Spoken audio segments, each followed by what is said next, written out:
अब हम लोग चलते हैं पाठ्य पुस्तक के प्रश्नों की ओर। 25वें नंबर का प्रश्न है, दोनों बैलों की एक बार किस जानवर से भिड़ंत हुई? आपके ऑप्शन है गाय से, भैंस से, घोड़ा से या सांड से, और आपका सही उत्तर होगा सांड से। प्रस्तुत प्रश्न प्रेमचंद लिखित कहानी दो बैलों की कथा से लिया गया है। प्रस्तुत कहानी में झूरी के दो बैल थे, हीरा और मोती। हीरा और मोती को एक दिन उसका साला उन्हें अपने घर ले गया। वहाँ उनको न खाना ठीक से दिया जाता था और न पीना। फिर क्या था, दोनों वहाँ से एक दिन भाग निकले। रास्ते में ही दोनों को एक सांड से भिड़ंत हुई थी, जिसको उन्होंने मिलकर भगा दिया था। दो बैलों की कथा के माध्यम से प्रेमचंद ने कृषक समाज और पशुओं के भावात्मक संबंध का वर्णन किया है। इस कहानी में उन्होंने यह बताया है कि स्वतंत्रता सहज में ही नहीं मिलती, उसके लिए बार बार संघर्ष करना पड़ता है। इस प्रकार परोक्ष रूप से यह कहानी आज़ादी के आंदोलन की भावना से भी जुड़ी हुई है। अगला प्रश्न है, राहुल सांकृत्यायन ने तिब्बत की यात्रा किस वेश में शुरू की? लेखक के वेश में, भिखमंगे के वेश में, जमींदार के वेश में या अफसर के वेश में? और इसका सही उत्तर होगा भिखमंगे के वेश में। राहुल सांकृत्यायन द्वारा संकलित यात्रा वृत्तांत का नाम है ल्हासा की ओर। राहुल ने सन 1929-30 में नेपाल के रास्ते प्रथम तिब्बत की यात्रा की थी। उन दिनों भारतीयों को तिब्बत यात्रा की अनुमति नहीं थी, इसलिए उन्होंने यह यात्रा भिखमंगों के रूप में की थी। इसमें तिब्बत की राजधानी ल्हासा की ओर जाने वाले दुर्गम रास्तों का वर्णन उन्होंने बहुत ही रोचक शैली में किया है। धीरे धीरे सब कुछ बदल रहा है, यह पंक्ति किस पाठ की है? आपके ऑप्शन हैं उपभोक्तावाद की संस्कृति, मेरे बचपन के दिन, प्रेमचंद के फटे जूते या दो बैलों की कथा। और आपका सही उत्तर है उपभोक्तावाद की संस्कृति। श्यामाचरण दुबे की रचना है उपभोक्तावाद की संस्कृति। इसमें उन्होंने कहा है, धीरे धीरे सब कुछ बदल रहा है। उपभोक्तावाद की संस्कृति निबंध बाजार की गिरफ्त में आ रहे समाज की वास्तविकता को प्रस्तुत करता है। लेखक का मानना है कि हम विज्ञापन की चमक दमक के कारण वस्तुओं के पीछे भाग रहे हैं। हमारी निगाह गुणवत्ता पर नहीं है। संपन्न और अभिजन वर्ग द्वारा प्रदर्शनपूर्ण जीवन शैली अपनाई जा रही है, जिसे सामान्य जन भी ललचाई निगाहों से देखते हैं। यह सभ्यता के विकास की चिंताजनक बात है, जिसे उपभोक्तावाद ने परोसा है। लेखक की यह बात महत्वपूर्ण है कि जैसे जैसे यह दिखावे की संस्कृति फैलेगी, सामाजिक अशांति और विषमता भी बढ़ेगी। 28वें नंबर का प्रश्न है, गुरुदेव कुछ दिनों के लिए शांति निकेतन छोड़कर कहाँ चले गए? आपके ऑप्शन हैं ज्ञान निकेतन, भक्ति निकेतन, शांति निकेतन या श्री निकेतन। और आपका सही उत्तर होगा श्री निकेतन। हजारी प्रसाद द्विवेदी की रचना है एक कुत्ता और एक मैना। गुरुदेव रविंद्रनाथ टैगोर कुछ दिनों के लिए शांति निकेतन छोड़कर श्री निकेतन के पुराने 3 मंजिले मकान में रहने चले गए थे। एक कुत्ता और एक मैना निबंध में न केवल पशु पक्षियों के प्रति मानवीय प्रेम प्रदर्शित है, बल्कि पशु पक्षियों से मिलने वाले प्रेम, भक्ति, विनोद और करुणा जैसे मानवीय भावों का विस्तार भी है। इसमें रविंद्रनाथ की कविताओं और उनसे जुड़ी स्मृतियों के सहारे गुरुदेव की संवेदनशीलता, आंतरिक विराटता और सहजता के चित्र तो उकेरे गए ही हैं, पशु पक्षियों के संवेदनशील जीवन का भी बहुत सूक्ष्म निरीक्षण है।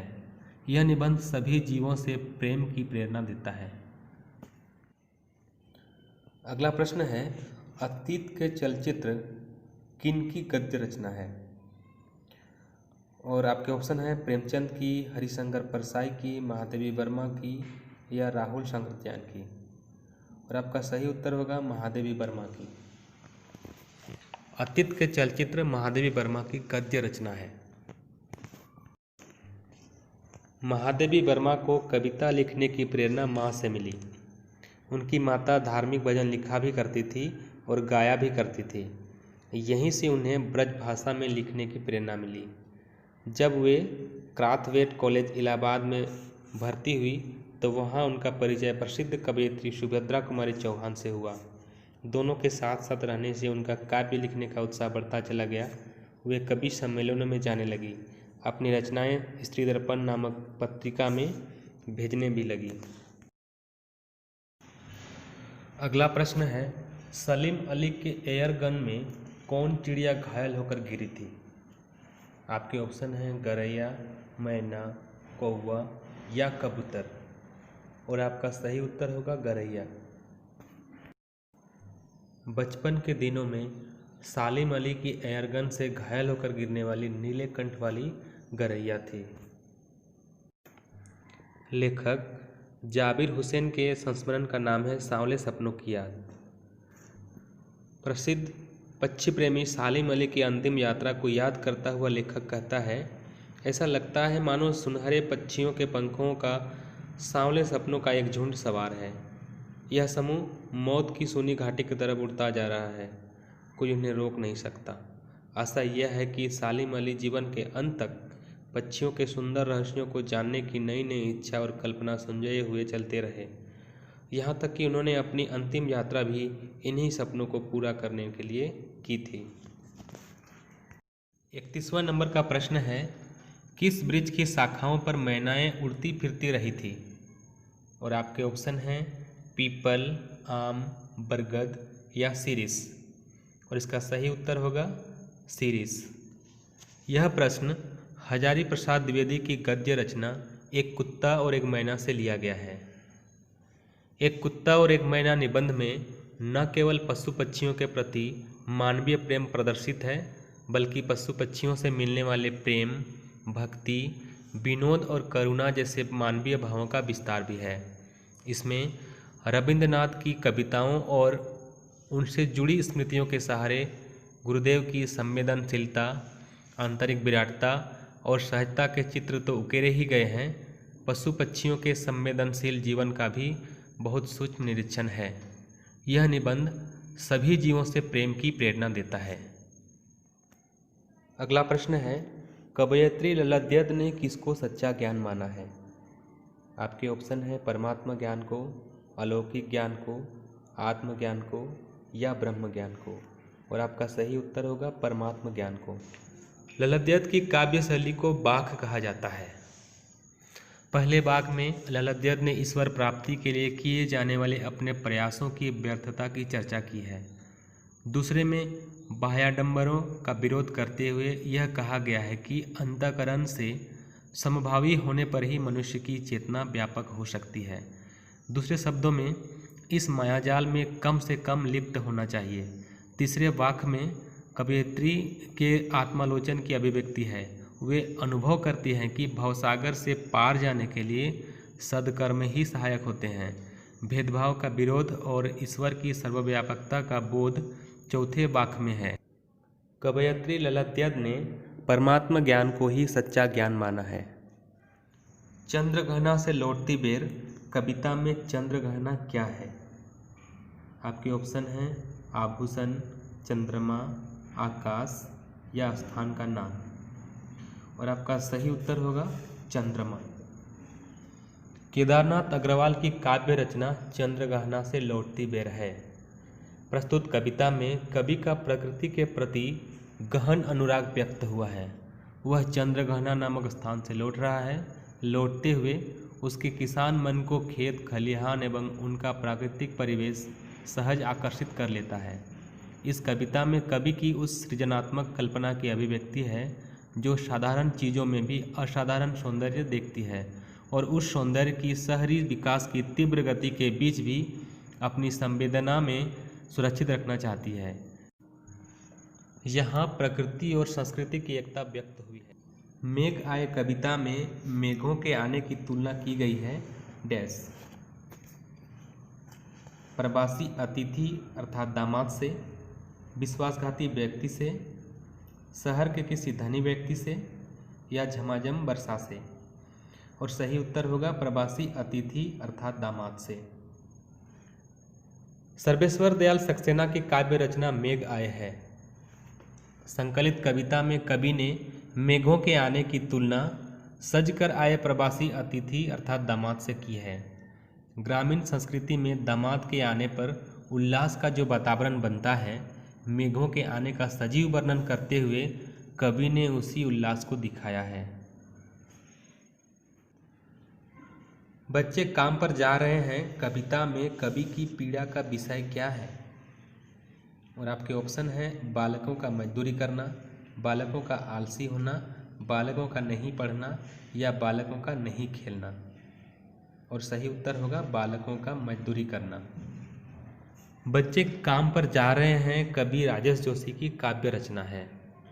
प्रस्तुत कविता में बच्चों से उनके बचपन छीन लिए जाने की पीड़ा व्यक्त हुई है। कवि ने उस सामाजिक आर्थिक विडंबना की ओर इशारा किया है जिसमें कुछ बच्चे खेल, शिक्षा और जीवन की उमंग से वंचित हैं।